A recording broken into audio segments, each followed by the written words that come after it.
আসসালামু আলাইকুম। কেমন আছেন? আশা করি আপনারা সব ভালো আছেন। আমি নর্মালি আমার এই চ্যানেলটাতে অনেক নেগেটিভ ব্যাপারগুলো তুলে ধরি।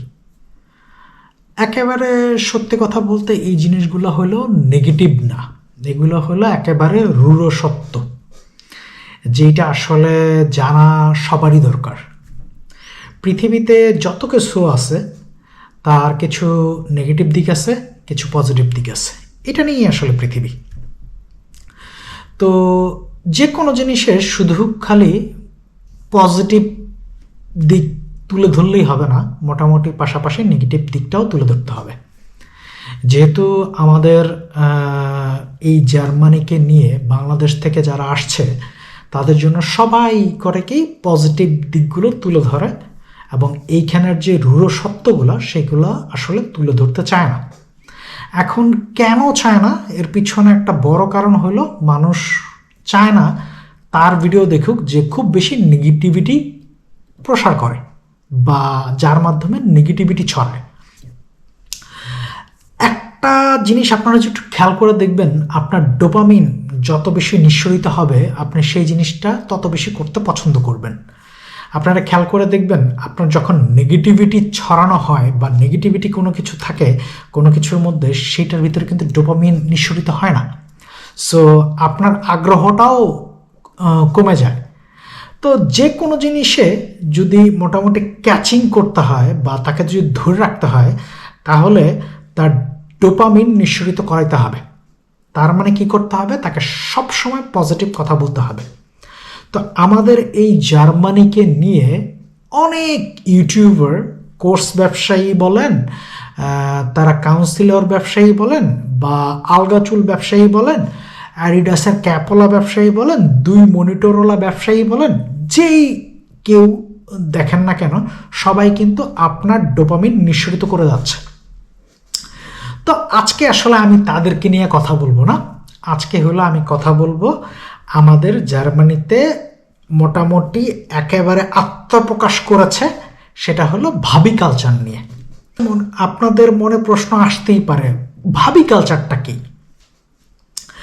আপনারা যদি একটু খেয়াল করে দেখেন, সেটা হলো সবার প্রথম বাংলাদেশের বাইরে বিদেশের মাটিতে ভাবি কালচার গড়ে উঠছে হলো আমেরিকাতে আর কিছুটা কানাডাতে, তারপরে যদি অস্ট্রেলিয়াতে বলি তারপর।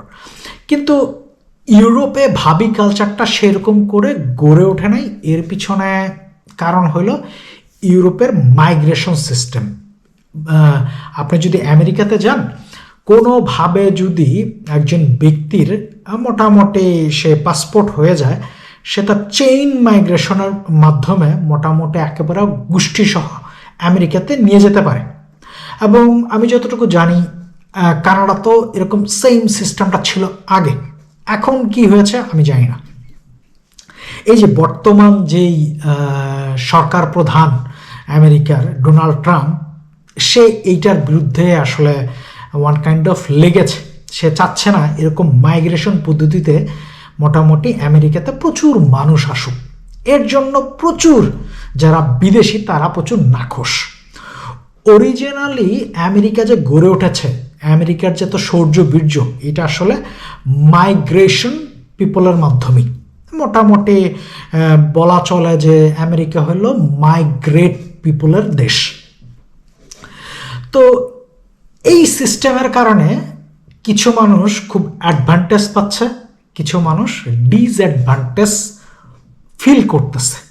এই ডিসঅ্যাডভান্টেজের মধ্যে একটা ডিসঅ্যাডভান্টেজ হলো ভাবি কালচার। যেমন আপনারা যদি একটু খেয়াল করে দেখেন, সেটা হলো আমেরিকাতে আগে মানুষ কিভাবে যাইতো।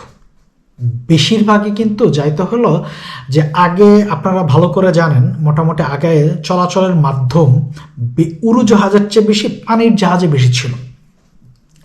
তো আমাদের ভারতবর্ষ থেকে, এখনকার ইন্ডিয়ার কথা বলতেছে না কিন্তু, এই যে মোটামুটি ইন্ডিয়া, পাকিস্তান, বাংলাদেশ, শ্রীলঙ্কা এদেরকে মিলিয়ে একটা ভারতবর্ষ ছিল। এখান থেকে প্রচুর জাহাজ এরকম ইউরোপে আসতো, আমেরিকাতে যাইতো। তো স্বাধীনতার আগে বলেন, স্বাধীনতার পরে বলেন, প্রচুর মানুষ এই জাহাজগুলোতে কাজ করত। কোনোভাবে যদি এই জাহাজটা আমেরিকার কোনো বন্দরে পৌঁছাইতো, তো ওইখান থেকে এই যে যারা আমাদের বাংলাদেশিরা কাজ করতো তারা করতো কি, জাহাজ থেকে নেমে যেত। এখনকার মতো তো স্ট্রং বর্ডার কন্ট্রোল ছিল না বা পোর্ট কন্ট্রোল ছিল না, তখন নেমে যেত এবং সে আর জাহাজে উঠতো না। তো সে যেহেতু ওই দেশে নামতো, সে মোটামুটি একটা কাজ খুঁজে নিত, তারপরে মোটামুটি সে উকিল ধরে কিভাবে আমেরিকাতে স্থায়ী হওয়া যায় সেইটা আসলে ব্যবস্থা করতো। তো আস্তে আস্তে তার কাগজপত্র হয়ে যেত, তারপরে সে তার ভাইকে আনার ব্যবস্থা করতো, তার বোনকে আনার ব্যবস্থা করতো, তার মাকে নিয়ে আসতো। ওই যে আমেরিকার যে চেইন মাইগ্রেশন, সেই কারণে হয়তো কি অনেক মানুষ যারা আসলে আমেরিকাতে যাওয়ার যোগ্যতাও রাখে না, এই চেইন মাইগ্রেশনের কারণে ওই আমেরিকাতে চলে যায়। এবং যেই ব্যক্তিটা আসলে খুব কষ্ট করে আমেরিকাতে তার জীবনটা মোটামুটি গড়ে তুলছে, কারো বাড়ি রং করে, মোটামুটি সিভিল ইঞ্জিনিয়ারিংয়ে কাজ করে, এখনকার মানুষ উবার চালায়, কিন্তু আগের লাইফটা কিন্তু অনেক কঠিন ছিল, এতটা সহজ ছিল না এখনকার মতো। তারা মোটামুটি একটা লাইফ বিল্ড করছে এবং আমি হলফ করে বলতে পারি, আপনারা যদি একটু মোটামুটি ঘেটে দেখেন, তারা কিন্তু 1-2 বছরের মধ্যে এই লাইফটা সেট করে নাই। তাদের এই লাইফটা সেট করতে 10 বছর লেগে গেছে, কারো 15 বছর লেগে গেছে। তো মোটামুটি যখন তার পাসপোর্ট হয়ে গেছে, সে বাংলাদেশ থেকে যেতে পারে আমেরিকাতে, আমেরিকা থেকে বাংলাদেশে যেতে পারে, মানে তার ইজি গোয়িং হয়ে গেছে, তখন সে একটা বিয়ে করে ফেলছে, যদি সে আগে বিবাহিত না হয়ে থাকে। তো বিয়ে করলে মোটামুটি আমেরিকাতে কাগজপত্র দেখাইছে, একটা উকিল ধরছে, মোটামুটি সে আমেরিকাতে তার বউ বাচ্চা নিয়ে গেছে। এই যে আমাদের যে ভাবিরা মোটামুটি আমেরিকাতে গেছে, এই যে জামাইয়ের কাঁধের উপরে উঠা, বেশিরভাগ ক্ষেত্রেই এইটা হয়েছে যে হাজব্যান্ড তার বউকে নিয়েছে। খুব রেয়ার যে একজন মেয়ে আরেকজনকে নিয়ে আসছে হাজব্যান্ড হিসাবে বাংলাদেশ থেকে বিয়ে করে। বেশিরভাগ ক্ষেত্রেই হয়েছে এরকম যে আমাদের ভাইরা মোটামুটি বিয়ে করছে, ভাবিদেরকে আমেরিকাতে নিয়ে গেছে।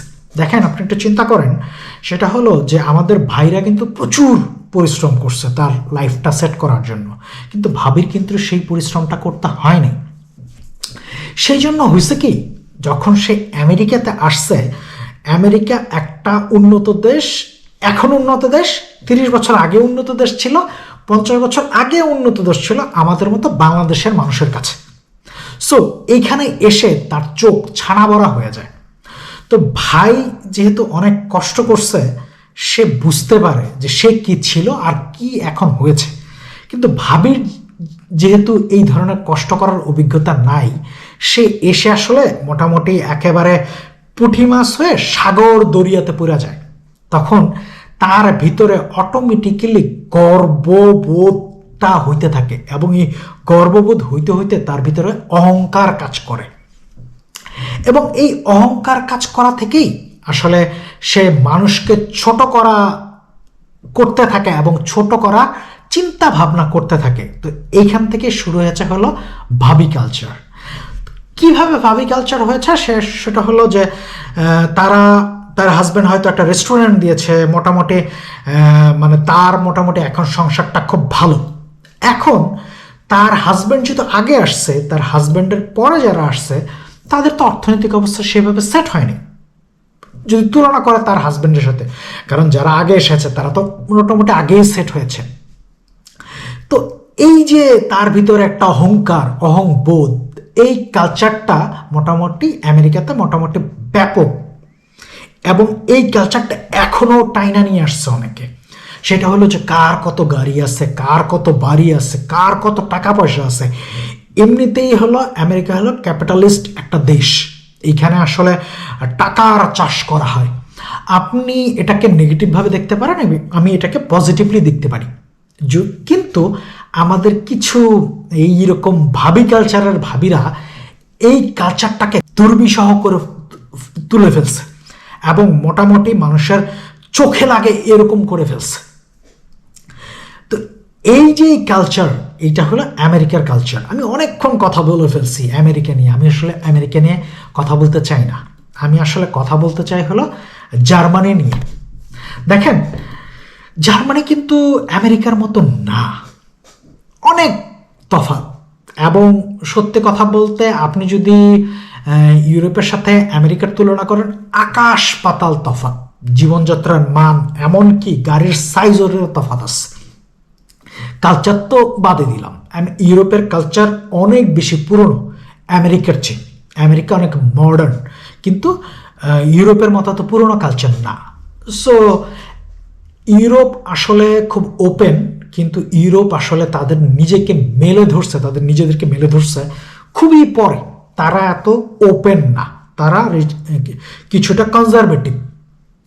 একটা মানুষের যদি কাগজপত্র হইতে তাদের সময় লাগে, সেই জন্য মানুষ পঙ্গপালের মতো এরকম আমেরিকা কানাডার দিকে ছুটত, ইউরোপে এরকম আসতো না। এই যে আমি জার্মানিতে আসছি, এই যে জার্মানিতে আসার যে জোয়ার, সেই জোয়ারটা কিন্তু খুব বেশি দিন আগে শুরু হয়নি। খুব বেশি হলে 10 বছর বা 15 বছর আগে এই জোয়ারটা শুরু হয়েছে। তার আগে যারা আসছে জার্মানিতে, তারা আসলে বেশিরভাগই চলে আসছে হলো মাইগ্রেট হয়ে বিভিন্নভাবে। মানে অন্য একটা দেশে ছিল, তারা মধ্যপ্রাচ্যে ছিল, লিবিয়া থেকে যেমন ইটালিতে চলে যাওয়া যায়, সেইভাবে ঘুরতে ঘুরতে ঘুরতে জার্মানিতে চলে আসছে। খুব কম মানুষই ছিল যারা জার্মানিতে কন্টিনিউয়াসলি থেকে গেছে, এবং যারাই ছিল তাদের আসলে মানে পাসপোর্ট তো দূরের কথা, একটা যে working permit, legal working permit বা পার্মানেন্ট রেসিডেন্ট, এইটা হইতেও মোটামুটি 10-12 বছর লেগে গেছে, এরকমও রেকর্ড আছে। আপনি একটু চিন্তা করেন, এখনও একজন মানুষের লিগেলি খুব ফাস্টার ওয়েতেও যদি পাসপোর্ট হয়ে যায়, একেবারে আপনি মিনিমাম একজনটা পাবেন মোটামুটি তার 6 বা 7 বছর। এখন একেবারে যদি লোয়েস্ট হয় সেটা হলো 5 বছর লেগে যাচ্ছে। মানে বরাবরই জার্মানিতে আসলে কাগজপত্র পাইতে একটু সময় লাগে। তো জোয়ারটা কিভাবে শুরু হয়েছে জার্মানিতে? জার্মানি যেহেতু মোটামুটি মানুষের অভাবে ভুগতেছে, মানে স্কিল্ড মানুষের অভাবে ভুগতেছে, জার্মানরা একটু বাচ্চা কাচ্চা নেওয়ার ক্ষেত্রে একটু চুজি। তারা খুব বেশি বাচ্চা পয়দা করতে পছন্দ করে না, এবং এইটা আসলে মোটামুটি কন্টিনিউয়াস প্রসেসে, এটা আসলে এখনও কন্টিনিউয়াসলি রয়ে গেছে। সেই জন্য এই দেশে মানুষ দরকার, স্কিল মানুষ দরকার।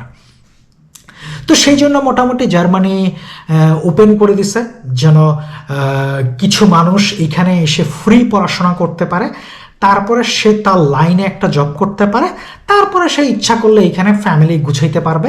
তো এই সুযোগটা জার্মানি করে দিছে, এবং এই সুযোগটা সবচেয়ে বেশি এখনকার সময় নিচ্ছে হলো যারা ইনফরমেশন টেকনোলজিতে পড়াশোনা করেছে, মানে আইটিতে যারা পড়াশোনা করেছে, তাদের জন্য এখন পর্যন্ত জার্মানি হলো একটা জান্নাত। কারণ হলো জার্মানি ডিজিটালাইজেশন, মানে ইউরোপ বরাবরই একটু ডিজিটালাইজেশন হইতে অনেক বেশি সময় নিচ্ছে, কারণ এখানে অনেক পরিমাণ ডাটা সোর্স, মানে পার্সোনাল ডাটা সিকিউরিটির অনেক ব্যাপার আছে, সেই জন্য আসলে এত দ্রুত ডিজিটালাইজ হচ্ছে না। আমাদের বাংলাদেশের যেই ছেলেটা বুয়েটে পাশ করে, বা রুয়েট, কুয়েট, চুয়েট, মুয়েট, ডুয়েট, এই সবগুলো থেকে পাশ করে কম্পিউটার সায়েন্সে তার যেন মানে এরকম একটা ফিল্ড থাকে না কাজ করার, কিন্তু যদি জার্মানির মতো জায়গায় আসে তার এখন পর্যন্ত খুব ভালো ফিল্ড আছে। জার্মানরা খুব চুজি, তারা চায় যে একটা মানুষ মোটামুটি ভালো করে ভাষা শিখে আমাদের দেশে মোটামুটি অ্যাস্টাবলিশ হোক। কিন্তু এই ইনফরমেশন টেকনোলজির ক্ষেত্রে মোটামুটি তারা অনেকটা ছাড় দিচ্ছে। অনেক মানুষ আছে যারা মোটামুটি ইংরেজি দিয়ে এখানে খুব ভালোভাবে চাকরি করতেছে, এমনও মানুষ আছে যারা 10 বছর যাবৎ তারা এখানে কাজ করতেছে, এবং স্টিল নাও ওপেন। কিন্তু সমস্যাটা হলো অন্য জায়গায়। এই জার্মানিতে কেউ চাকরি করলেই এখন পর্যন্ত এবং কিছুদিন আগ পর্যন্ত মানে ভাবিদেরকে খুব তাড়াতাড়ি নিয়ে আসতে পারতো না। মানে সে ফুল টাইম চাকরি করে, সে মোটামুটি ভালো একটা ট্যাক্স পে করতেছে, সে ব্লু কার্ড হোল্ডার, সে সব কিছু এলিজিবিলিটি মানে সব কিছু মোটামুটি ফিল আপ করছে, তারপরেও ভাবিদেরকে নিয়ে আসতে পারতো না। খুব বেশি দিন আগের কথা না, যেমন অনেক ভাবিরা আছে মোটামুটি তারা ভিসা মোটামুটি ফেস করছে, তারপরেও তারা 2-3 বার রিজেক্ট হয়েছে, এবং ভ্যালিড বিয়ে শাদী মোটামুটি সে ওই ভাইটা মোটামুটি এখানে আসছে, এখানে এসে মাস্টার্স করছে, তারপরে সে একটা ভালো জব করতেছে, সে তারপর একটা ব্লু কার্ড হোল্ডার, তারপরে সে তার ওয়াইফকে বাংলাদেশে গেছে, যা একটা আপন বউ বিয়ে করছে, সেই মোটামুটি সুন্দরী বউকে আনানোর জন্য সে মোটামুটি অ্যাপ্লাই করছে এবং সকল প্রকার কাগজ সে দেখিয়েছে, বলেছে ভিসা অফিসারকে যে দেখো এটা হলো আমার ব্লু কার্ড, আমার জামাই এরকম জার্মানিতে থাকে, সে সুন্দর একটা শহরে থাকে, আমি জার্মানিতে যাইতে চাই। কিন্তু ভিসা অফিসার হয়তো বিশ্বাস করে নাই বা ট্রাস্ট সেরকম হয় নাই, সেই জন্য অনেকজনকেই এরকম রিজেক্ট করেছে আগে। এখন একেবারে বলা চলে যে 99% মানুষ ভিসা পেয়ে যাচ্ছে। এক্সেপশনাল কিছু মানুষ তো ভিসা নাই পেতে পারে, কোনো ডকুমেন্ট মানে মিস্টেক আছে বা কোনো কিছু মানে মিসিং আছে, সেই কারণে তাদের ভিসাটা না হচ্ছে। কিন্তু আগে কিন্তু এরকম অনেক মানুষ ছিল যাদের ভিসা পাইতে দেরি হইতো। এমনও হয়েছে যে 13 মাস পরে সে ইন্টারভিউ দেওয়ার 13 মাস পরে ভিসা পাইছে, মোটামুটি 2বার রিজেক্ট হয়েছে, তারপরে 3য়বারের মাথায় সে ভিসা পাইছে। এবং ওনাকে আমি ভালো করে চিনি, কারণ সে হলো আমার সাথে গোয়েতে ইনস্টিটিউটে ক্লাস করছে এবং সে এটাও আমাকে বলছে এইবার যদি আমাকে রিজেক্ট করে তাহলে আমি তোমার হাজব্যান্ডকে বলবো যে তুমি জার্মানি থেকে অন্য দেশে চলে যাও, কারণ আমি আর দাঁড়াইতে পারবো না, আমার আর ধৈর্য কোলাইতেছে না। কিন্তু আল্লাহর অশেষ রহমত, সেই আপুটা 3য়বারের মাথায় ভিসা পায়। কিন্তু ওই যে ভিসা রিজেক্ট হইতে হইতে মোটামুটি তাদের বিয়ের বয়স 3 থেকে 3.5 বছর, 4 বছরের মতো হয়ে গেছে। এই 4 বছর ভাইটা কিন্তু কন্টিনিউয়াসলি একটা ব্লু কার্ড হোল্ডার একটা চাকরি করতো, ভালো একটা বেতনের চাকরি করতো। তো এই গল্পটা বলার জন্য আসলে আমি ভিডিওটা করিনি।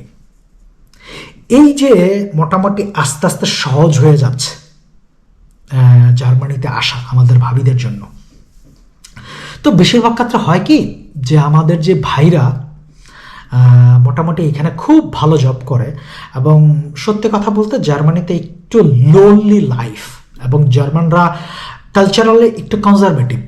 আপনি যদি ওদের সাথে কথা না বলেন বা ওদের সাথে যদি মিশতে না চান, একবারে আপনার সাথে কেউ মিশবে না, আপনাকে কেউ বদার করবে না, কিন্তু আপনার কাছে যে একবারে মিশবে এটা খুব কম, রেয়ার পাবেন বর্তমান জেনারেশনের ভিতরে পাবেন, কিন্তু খুব রেয়ার। তো বেশিরভাগ ক্ষেত্রেই মানুষ মোটামুটি একটা যখন সুবিধা পর্যায়ে চলে যায় তখন এই বিয়ে শাদী করে বউরে আনানোর জন্য খুব পাগল হয়ে যায়। তো এইভাবে আমাদের অনেক ভাবিরা এই জার্মানিতে চলে আসছে।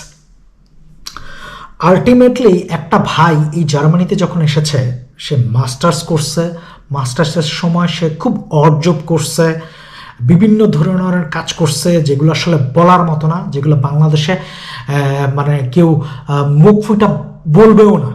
কিন্তু কাজ খুব ছোট না, কাজের মতোই এখনও ওই মানুষগুলো করতেছে। কিন্তু এই কাজগুলো করে সে যখন একটা ফুল টাইম চাকরি পেয়েছে, ভাবিদের যখন নিয়ে আসছে, তখন সে কোনোদিনই চায় নাই যে তার বউ সেরকম অর্জব করুক। মাশাল্লাহ তাদের যেই ইনকাম সেটা দিয়ে ভাবিদের সেই অর্জব করতে হয় না। এর ফলে কি হয়েছে, আমার ভাইটা মোটামুটি একটা স্ট্রাগলিং পিরিয়ডের মধ্যে দিয়ে গেছে, কিন্তু আমাদের ভাবিরা যায় নাই। তো ওই যে আমেরিকার মতো আমাদের এই জার্মানির ভাবিদের মধ্যে একটা অহংবোধ কাজ করা শুরু করছে এবং তারা ভাবা শুরু করছে যে আমি এটা জন্ম থেকে ডিজার্ভ করি। এমনও ভাবি আমি জানি সে এসএসসি পাশ করে নাই বা এইচএসসি পাশ করে নাই, বড়জোর মোটামুটি এইচএসসি পাশ করছে, তার সেই ক্ষমতাই ছিল না মানে লিগ্যাল ওয়েতে মোটামুটি সব রিকোয়ারমেন্ট ফিল আপ করে জার্মানিতে আসা। কিন্তু সে এখানে চলে আসছে কিভাবে, ওই যে আমার একটা ভাইয়ের মাধ্যমে। তো এই ভাবির কয়েকটা মোটামুটি গুণ আছে, সেটা হলো যে একটা গুণ, ভাবি খুব সুন্দরী এবং ভাবি হয়তো খুব ভালো একটা ফ্যামিলির ঘরের মানুষ। ভালো ফ্যামিলি মানে আমি বুঝাতে চাইতেছি যে ভাবিদের অনেক টাকা পয়সা আছে বাংলাদেশের ক্ষেত্রে, এবং বেশিরভাগ ক্ষেত্রে হয় কি ভাবিরা অনেক সুন্দর থাকে। তো এইখানে যেহেতু একটা ছেলে জার্মানিতে চলে আসছে, চিন্তা করতেছে যে আমি জার্মানিতে যাব, আমি জার্মানিতে মোটামুটি লাইফ গুছায় ফেলছি, তাহলে আমি একটা কেন সুন্দরী বউ বিয়ে করবো না। তো এই যে কিছু মোটামুটি ল্যাকিংস নিয়ে আমাদের এই ভাবিরা এই জার্মানিতে আসতেছে, এর ফলে হয় কি এখানে এসে না মোটামুটি ওই যে পুঁটি মাছ যেরকম সাগরে গেলে মোটামুটি সে বুঝতে পারে না যে কি করবে, মোটামুটি সে বুঝতে না পেরে মোটামুটি জুকিনি মোটামুটি ছুইলা গাজর হিসেবে খায় ফেলে বা শশা হিসেবে খায় ফেলে, এরকম অবস্থা হয়েছিল আমাদের ভাবিদের। মানে আপনি একটা ভাই, যে ভাই মোটামুটি মাসে 6,000 ইউরো ইনকাম করে, তার কথার ভিতরে যেরকম একটা মোটামুটি ফিল্টারিং ভাব দেখে দেখবেন, বা একটা নিজু হয়ে কথা বলা দেখবেন, বা রুজু হয়ে কথা বলা দেখবেন, আপনি ভাবির মধ্যেও দেখবেন না। ভাবির মানে অবস্থানটা দেখবেন, সে খুব সিনা টান টান করে মোটামুটি আপনার সাথে একটা অহংবোধ নিয়ে কাজ করতেছে। তো এই যে অহংবোধ, এই অহংবোধটাকেই বলা হলো ভাবি কালচার। এবং এই ভাবি কালচারটা আস্তে আস্তে মোটামুটি একটা প্যারাদায়ক মোটামুটি একটা উপাত্ত হিসাবে তৈরি হয়ে গেছে অনেকের জন্য। যেমন দেখেন, একটা ভাবি সে মোটামুটি আইসা একটা বেস্ট লাইফ দেখতেছে, মোটামুটি জার্মানির মিডল ক্লাস কালচারে ঢুকে গেছে। এখন বাংলাদেশ থেকে একটা স্টুডেন্ট আসলে সে নিডি লাইফ লিড করতেছে, মানে সে দেখা যায় একটা পার্ট টাইম চাকরি করতেছে, একটা নিডি জব করতেছে, পাশাপাশি খুব প্যারা খাইতেছে তার টিউশন নিয়ে বা এক্সাম নিয়ে, কোনোভাবেই চাকরি চুকরি খাইতে পাইতেছে না, তার চোখে লাগে। এবং মাঝে মাঝে ভাবিরে এমনভাবে কথা বলে যে আসলে লাইফটা অনেক সহজ, কিন্তু সে ভুলেও চিন্তা করে না যে তার লাইফটা সহজ করে দিছে আরেকজন ব্যক্তি, যে এরকম একটা নিডি লাইফ একটা সময় লিড করত, যার ফুল আলমারিতে বড়জোর একটা ভ্যাজলিন ছিল। কিন্তু ভাবিকে যখন নিয়ে আসছে সে, মোটামুটি ভাবির জন্য মোটামুটি ফুল কি বলা হয় ড্রেসিং টেবিল মোটামুটি কসমেটিক দিয়ে ফুল করে দিয়েছে সেই ভাইটা। এই জন্য না ভাবিরা বুঝতে পারে না যে এইখানে লাইফ কত স্ট্রাগল করে ওই ভাইটা মোটামুটি দাঁড়া করাইছে। তো এই ভাবিদের কথাবার্তায় অনেকে কষ্ট পায়, এবং মোটামুটি তারা এমনও হয়েছে তারা অনেক প্রোগ্রামে যাইতে লজ্জা পায়। কারণ হলো ওই ভাবির কথাবার্তা, কারণ হলো একটা মানুষের দুঃখ তখনই লাগে যে আমি আসলে কষ্ট করতেছি, কিন্তু ভাবিটা মোটামুটি একটা প্রিভিলেজ হিসেবে আইসা মোটামুটি এই ধরনের অহংবোধ কথা বলতেছে। এবং মানে তাদের ভাবটা হলো যে আমাদের বাংলাদেশে যেরকম, বাংলাদেশ থেকে না সরি, মানে ভারতে যেরকম মোটামুটি আম্বানি পরিবার আছে না, নীতা আম্বানি যেরকম চলাফেরা করে, মোটামুটি সেই একটা শাড়ি পরলে যেমন আর দ্বিতীয়বার সেই শাড়ি পরে না, আমাদের ভাবিদের অবস্থাটা হয়ে গেছে এরকম। তো তারা মোটামুটি এখন যেহেতু মোটামুটি এই যে এই কালচার এবং ওই ভাবিদের আবার তখন মানে পা মাটিতে পড়ে না, যখন ওই ভাইটা যখন হোম অফিস করে, তখন চিন্তা করে যে আপনার ভাই তো ভাই ঘরে বসে থাকে, জাস্ট ল্যাপটপটা ওপেন করে আর মোটামুটি একটু কাজ করে, কাজ করলে তো করলো না, তারপরে মোটামুটি মানে আবার ল্যাপটপটা বন্ধ করলে অফিস শেষ। এই ধরনের তাদের ভিতরে একটা অহংবোধ তৈরি হয়ে গেছে। তারা বুঝতেই পারে না যে এই আমাদের ভাইগুলা কিভাবে এরকম একটা মোটামুটি সিকিউর লাইফের ভিতরে গেছে। এবং আরও মোটামুটি ভাবিদের শৌর্য বীর্য বেড়ে যায় যখন মোটামুটি ওই ভাই মোটামুটি এতদিন টাকা পয়সা জমায় একটা বাড়ি কিনে ফেলছে। আর এখানে গাড়ি কিনা তো হলো ওয়ান টুর ব্যাপার। সত্য কথা বলতে আমি যখন ম্যাকডোনাল্ডসে কাজ করতাম তখন আমি গাড়ি কিনছি, তাহলে আপনি বুঝতে পারেন যে গাড়ি কেনা একেবারে ওয়ান টুর ব্যাপার। এখন আপনি যদি অডির নিউ মডেলের গাড়ি কেনেন বা স্কোডার একটা নিউ মডেলের গাড়ি কেনেন, তার ডিফারেন্ট ব্যাপার, আপনার অনেক টাকা লাগবে, কিন্তু একটা গাড়ি হোল্ড করা কিন্তু খুব বড় ব্যাপার না। তো প্রথম শুরু হয় তাদের অহংবোধ এই গাড়ি নিয়ে, তারপরে শুরু হয় তাদের বাড়ি নিয়ে, তারপরে শুরু হয় তাদের লাইফস্টাইল নিয়ে। এবং সবচেয়ে বেশি প্যারা দেয় কখন জানেন? যখন ভাই হোম অফিস করে এবং অলমোস্ট হোম অফিসের মধ্যে মোটামুটি 8 ঘন্টার ভিতরে সে 5 ঘন্টায় বউয়ের কাজ করে দেয়। সে মোটামুটি রান্না করে, ময়লা ফালায়, আরও বিভিন্ন ধরনের কাজ করে। তখন ভাবির তো আসলে পা তো এতদিন মাটিতে কিছুটা ছিল, এখন সে ভাবি পা উপর করে তারপরে চলে, মানে এমন একটা অবস্থা হয়েছে। আমি কিন্তু এইখানে অন্য দিকে ডিরেকশন দিচ্ছি না, আমি আসলে বুঝাইতে চাচ্ছি যে ভাবিরা কিভাবে অহংবোধের দিকে ধাবিত হয়। এবং মজার ব্যাপার শোনেন, এই ভাবিরা আবার এই যে হোম অফিস গ্রুপ মোটামুটি, তারপরে মোটামুটি একটা বাড়ি গ্রুপ, তারপরে হলো পিআর গ্রুপ, পাসপোর্ট গ্রুপ, তারা আবার একটা গ্রুপ বানায় ফেলে। এবং তারা আবার গ্রুপ বানায় মোটামুটি যারা বাড়ি হয়েছে, ভাই তাহলে আমরা একটা টিম হয়ে গেছি, আমরা হলো এলিট কালচার। কারণ হলো আমরা অনেক আগে আসছি, আমার জামাই হোম অফিস করে, আমার জামাইয়ের একটা বাড়ি আছে, আমার জামাইয়ের একটা গাড়ি আছে, আমার জামাইয়ের একটা লাল পাসপোর্ট আছে। ভাই লাল পাসপোর্ট সম্বন্ধে না আমার একটা কথা মনে হচ্ছে। আমি না এই পাসপোর্টটার অপমান করতে চাইতেছি না, কিন্তু আমি আবার নিজের একটু অপমান করি। দেখেন আমার নাম হলো বুলবুল, এতক্ষণে বুঝে ফেলছেন, কারণ হলো আমার ইউটিউবের চ্যানেলের নামই হলো বুলবুল, গর্ভবতী হয়ে গেছে। এই অর্জন যেহেতু ভাইদের, তাই উচিত সবার প্রথম এই ভাইদেরই লাগাম টেনে ধরা, ভাবিদেরকে বোঝানো যে এই ধরনের অহংবোধ যেন তারা না করে, এরকম ব্রেনলেসের মতো তারা যেন ব্যবহার না করে। এটাতে হয় কি, মানুষের বদদোয়া লেগে যায়, হায়া লেগে যায়। আল্লাহ তাআলা আপনাকে খুব ভালো একটা সুযোগ দিয়েছে, আপনার হাজব্যান্ডের উসিলায় আপনি একটা ভালো লাইফ লিড করতেছেন, এইটারে না মোটামুটি রুইন করেন না, এইটারে জীবিত রাখেন। এবং এইটারে জীবিত রাখার একমাত্র মাধ্যম হলো মানুষের সাথে মানুষের মতো ব্যবহার করা। যেই জার্মানিতে আপনারা আছেন, সেই জার্মানিতেও কিন্তু প্রত্যেকটা মানুষের সমান অধিকার।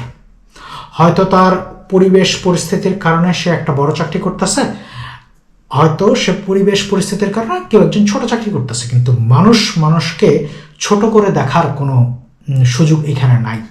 খোদ জার্মানরাই যেহেতু করে না, তারাই যেহেতু এই ধরনের মোটামুটি অহংবোধে তারা মোটামুটি একেবারে নাচানাচি করে না, তাহলে ভাবি আপনারা কেন করতেছেন? আপনাদের উচিত আরেকটু চিন্তা ভাবনা করে কথা বলা, মোটামুটি একটা ভালো কালচার তৈরি করা। আপনারা নিশ্চয়ই উপভোগ করবেন, আপনার সুখটা আপনি নিশ্চয়ই পালন করবেন, কিন্তু এমনভাবে আপনার সুখটা পালন করে না যেটা আরেকজনের জন্য দুঃখকর হয়, আরেকজনের জন্য প্যারাদায়ক হয়, আরেকজন মোটামুটি এটা দেখে মোটামুটি তার নিজের আত্মহত্যা করতে পরিচিত হয়। এরকম আপনারা কিছু করেন না। কারণ হলো আপনাদের যেই ধরনের কাহিনীগুলো, এই যে আপনারা গ্রুপিং করে মোটামুটি অনেক ধরনের গ্রুপে কথা বলেন না, আপনাদের যখন নিজেরা ক্ল্যাশ লেগে যান, তখন এই প্যান্ডোরার বাক্স অন্য আরেকজন খুলে দেয়। তো আপনার যেই সেন্সিটিভ ইনফরমেশন, সেই সেন্সিটিভ ইনফরমেশনগুলো আরেকজনের কাছে লিক হয়ে যাচ্ছে। কারণ হলো পাপ জম ডেকে আনে। আপনি যে ধরনের পাপ করতেছেন, এই পাপগুলা করা ঠিক না। এবং আমি আশা করি সেটা হলো যে আমার ভাইরা যারা মোটামুটি এই জার্মানির কষ্টকর লাইফটা দেখেছেন, তারা ভাবিদেরকে সুন্দর করে বোঝাবেন। কারণ হলো আপনিই একমাত্র ব্যক্তি যে ভালো করে বোঝাইতে পারবেন। আমার এই ভিডিওর উদ্দেশ্য না কাউকে কষ্ট দেওয়া, কিন্তু এই ধরনের যদি কোনো সিচুয়েশন তৈরি হয় তাহলে আসলে আমরা কথা বলবই। কারণ আমরা বাংলাদেশ থেকে এই জার্মানিতে আসছি হলো একটা সুন্দর কালচার তৈরি করার জন্য। তাদের কালচার আমরা নিব, ইন্টিগ্রেট করব, নিজেদেরকে ভালো কিছু চাষ করার চেষ্টা করব। কিন্তু এরকম যদি খারাপ কিছু চাষ চলতে থাকে তাহলে মানুষ পয়েন্ট আউট করবে জার্মানির দিকে, এবং সেই জার্মানির দিকে যদি পয়েন্ট আউট করে সেটা আমাদের জন্য পীড়াদায়ক। কারণ জার্মানিতে আমরা অনেক বছর আছি, জার্মান সরকার আমাদেরকে অনেক কিছু দিয়েছে। এই দেশটা আমাদের ফ্রি পড়াশোনা থেকে শুরু করে অনেক অনেক অনেক অনেক সাপোর্ট দিয়েছে। আমরা এই দেশটাকে আমাদের মাতৃভূমির পরে এই দেশটাকে স্থান দিতে চাই। তো যেই ভাবিরা এরকম ভাবি কালচার তৈরি করতেছেন, আপনারা একটু সাবধান হয়ে যান। কারণ আপনাকে আমি সাবধান করতেছি আপনার খারাপ কাজের জন্য। আপনি ভালো কাজ অনেকেই করছে, ভালো কাজ করতেছে, তারা আমরা অ্যাপ্রিসিয়েট করি, কিন্তু এমন কোনো কাজ করবেন না যেই জিনিসটার জন্য আপনাকে আমরা সমালোচনা করি আপনার সম্মুখে এবং আপনার পিছনে। আপনি সমালোচিত হবেনই, এমনকি আপনি যেই মানুষের সাথে আড্ডা দিয়ে এই ধরনের ভাবি কালচার গ্রুপিং করতেছেন, মাফিয়া তৈরি করতেছেন, তারাই আপনার সমালোচনা করতেছে সবার প্রথম। আল্লাহ হাফিজ।